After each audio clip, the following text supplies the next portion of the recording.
Good evening सगळ्यांना. तर हा आहे घेवडा. आता याला आहे ना थोडंसं वाफळून घेतलेलं आहे घेवडा हा. आणि आता त्याच्यासाठी हे आहे हिरवी मिरची आणि लसूण आणि थोडेसे शेंगदाणे. आता इकडे तेल तापत ठेवलेले आहे आणि जिरी मोहरी टाकते मी पहिली घेवड्याची भाजी बनवण्यासाठी. आणि आता हा कांदा, एक कांदा कापून घेतलेला आहे. हिरव्या मिरची मधला घेवडा, इकडे एक शेंगदाण्याचा कूट केलेला आहे. आता इकडे ही अशी हिरवी मिरची आणि लसूण वाटून घेतलेला आहे. आणि इकडे हा कांदा परतायला ठेवलेला आहे भाजायला. आणि इकडे हा शेंगदाण्याचा कूट.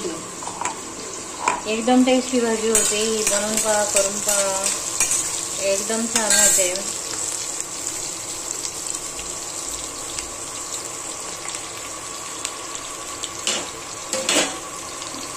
आणि ह्या शेंगा अशा इकडे वाळून घेतल्या. जरा थोडं उकळून घेतलं ना मग यातले बिया पण चांगल्या शिजून निघतात.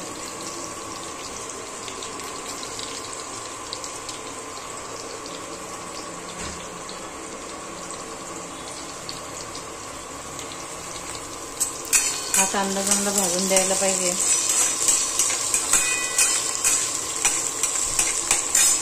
अतिशय टेस्टी अशी भाजी होते ही. आणि आता हे आहे ना असे चमच्याने काढून घेते. ही मिरची थोडीशी आवडधवडच वाटून घ्यायची. घेवड्याला लाल पावडर टाकण्यापेक्षा हिरवी ग्रीन चिली आणि लसूण याच्यामध्ये खूप चांगला होता.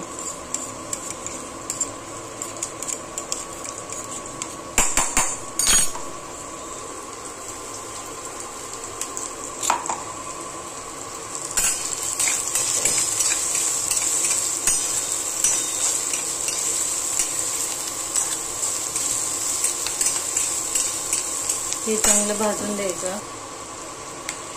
एकदम सोपी पद्धत आहे ही बनवायची.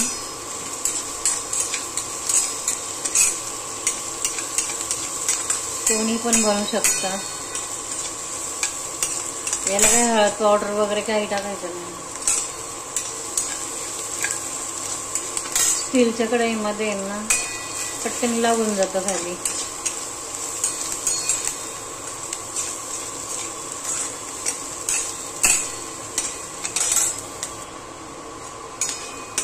हे पहा आता एकदम ब्राऊन कलर होईपर्यंत कांदा भाजलेला आहे. आता त्याच्यामध्ये हे शेंगा टाकून देते.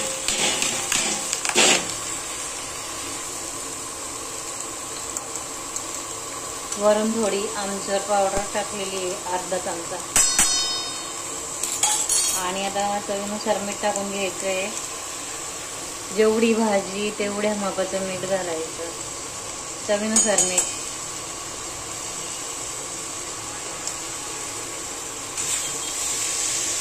एकदम छान होते.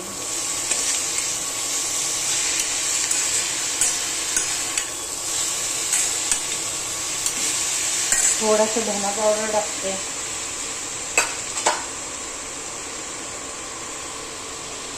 थोडीशी धना पावडर टाकते.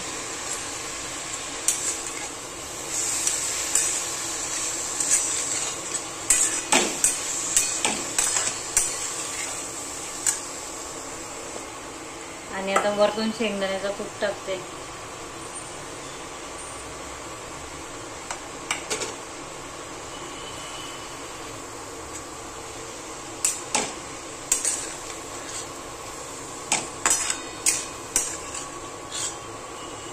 करून पाहिजे भाजी, अतिशय टेस्टी होते.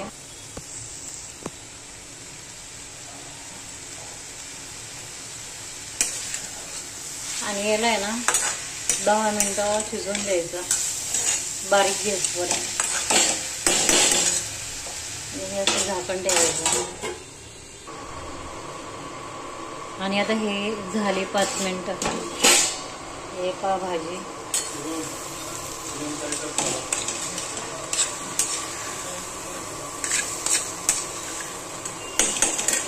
आणि आता ही कोथिंबीर टाकून घ्यायची त्याच्यावरतून असे. झाली आपली भाजी.